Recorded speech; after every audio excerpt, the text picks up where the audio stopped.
Sebelum melanjutkan, jangan lupa subscribe dulu. Terima kasih. Bab 196, Kekaisaran Kosmos.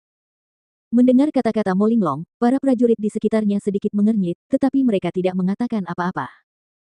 Adapun menerima Jian Wushuang sebagai murid, para ahli ini tidak punya niat seperti itu untuk saat ini. Sekte lama memiliki standar yang sangat tinggi. Pertempuran di Lembah Langit baru saja dimulai. Di Sky Valley, pertempuran baru saja dimulai. Kekaisaran Awan Melayang adalah yang pertama dikalahkan.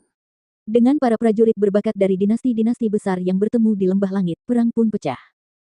Para prajurit jenius dari berbagai dinasti tewas satu demi satu, dengan beberapa dinasti segera mengikuti jejak Kekaisaran Awan Melayang. Dalam sekejap, pertempuran di Sky Valley telah berlangsung selama 5 hari. Di hutan pegunungan, Jian Wushuang dan 5 orang lainnya berdiri di puncak pohon, dengan ekspresi serius di wajah mereka. Mereka telah menghadapi 3 tim secara total dalam 5 hari terakhir. Tim pertama yang mereka temui adalah dari Driftwood Empire, dan mereka mengalahkan tim ini dengan mudah.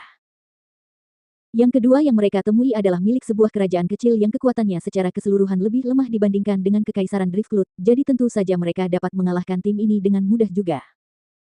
Namun, tim ketiga, tim yang baru saja mereka temui berasal dari dinasti Zi, salah satu dari 6 kerajaan berukuran sedang. Meskipun dinasti Zi hanyalah kekaisaran berukuran sedang, kekuatan tempurnya secara keseluruhan jauh lebih kuat daripada Kekaisaran Awan Melayang. Di antara 30 prajurit teratas dalam peringkat, 3 di antaranya berasal dari dinasti Zi, termasuk 1 yang berada di peringkat ke-7. Pangkatnya lebih tinggi dari Jian Wushuang.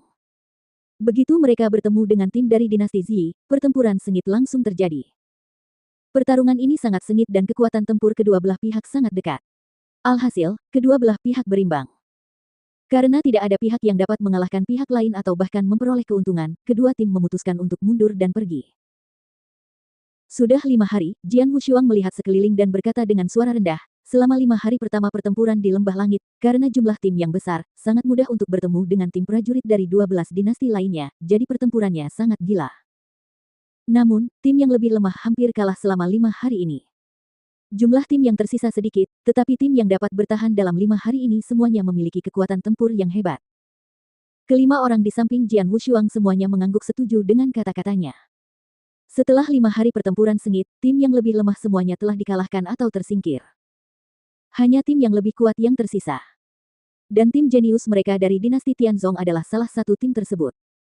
Kita perlu lebih berhati-hati dalam beberapa hari ke depan. Jumlah timnya sedikit, dan peluang bertemu dengan tim lain tidak setinggi 5 hari sebelumnya. Namun, begitu kita bertemu dengan mereka, itu akan menjadi pertempuran berdarah, kata Jian Wushuang. Di udara di atas wilayah itu, para raja berkumpul bersama.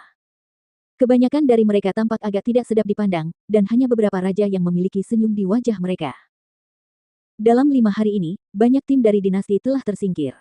Sekarang hanya ada 7 tim di Lembah Langit yang masih relatif lengkap, dengan kekuatan tempur yang memadai.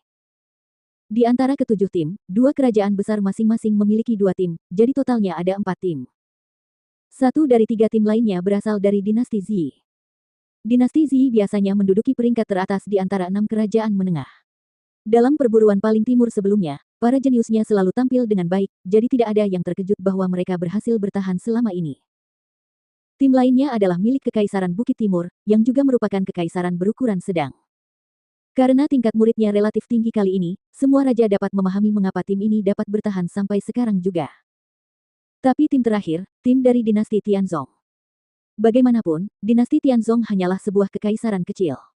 Para prajurit dari kekaisaran kecil yang mampu bertahan sejauh ini membuat banyak raja di sekitarnya merasa malu dan tidak senang. Namun Disi cukup bersemangat.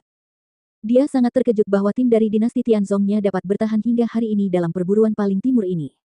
Dia dapat mengangkat kepalanya tinggi-tinggi di depan dinasti lainnya. Dia sangat puas dengan kinerja tim Jian Wushuang. Dan, jika salah satu ahli dari sekte lama terkesan dengan salah satu dari 6 anggota tim Jian Wushuang, itu akan sempurna. Lihat, tiba-tiba seekor raja berteriak. Semua raja langsung menunduk, lalu ekspresi mereka berubah aneh. Banyak raja yang bersorak kegirangan terhadap Disi saat ini. Hoho, Disi, para pemuda dari dinasti Tianzongmu tampil sangat baik dalam perburuan paling timur, tetapi tampaknya mereka harus berhenti di sini, kata seorang raja di sebelah Disi sambil tertawa. Disi menjadi serius dan dia juga menunduk. Dia melihat ada sebuah tim kecil yang perlahan mendekati tempat di mana tim Jian Wushuang berdiri, dan kedua tim akan segera bertemu. Dan, tim kecil ini adalah salah satu tim Kekaisaran Kosmos. Di tengah hutan lebat, Jian Wushuang dan yang lainnya sedang beristirahat di puncak pohon ketika tiba-tiba hembusan angin bertiup kencang. Keenam anggota tim Jian Wushuang segera mengangkat kepala dan melihat banyak sosok berdiri di depan mereka. Melihat sosok-sosok itu, terutama tanda pengenal yang mereka kenakan untuk mewakili identitas mereka, keenam anggota tim Jian Wushuang menjadi serius. Kekaisaran Kosmos. Akhirnya, kami bertemu dengan tim dari sebuah kerajaan besar. Untungnya, itu hanya salah satu tim milik Kekaisaran Kosmos.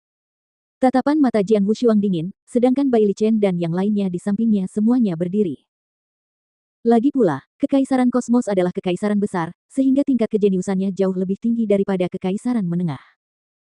Tim Kekaisaran Kosmos ini beranggotakan 7 orang, dan 4 di antaranya berada di peringkat 30 teratas. Yang paling menonjol adalah sosok kekar dengan kapak raksasa di punggungnya. Aura pria kekar ini adalah yang terkuat di antara ketujuh orang dari Kekaisaran Kosmos. Semua anggota termasuk Jian Wushuang mengenalinya begitu mereka melihat pria kekar ini. Guyan. Dia berada di posisi ketiga dalam peringkat. Dia berada di peringkat ketiga, hanya di belakang kedua monster itu, Meng Wutian dan Ling Xueyu. Oh, dinasti Tianzong. Tatapan mata Guyan dingin saat dia menatap Jian Wushuang dan yang lainnya. Senyum aneh muncul dari mulutnya. Kekaisaran kecil seperti itu benar-benar bertahan sampai titik ini. Itu tidak buruk. Tapi sekarang, karena kamu telah bertemu kami, kamu harus berhenti di sini. Tim mereka hanya beranggotakan 6 orang, jadi bagaimana Anda ingin membaginya? Bagaimana kita akan membagi mereka? Berdasarkan kecepatan kita, siapapun yang terlalu lambat menemukan lawan hanya bisa menyalahkan diri mereka sendiri. Baiklah, kata Guyan sambil merendahkan suaranya. Cukup bicara, lakukan saja.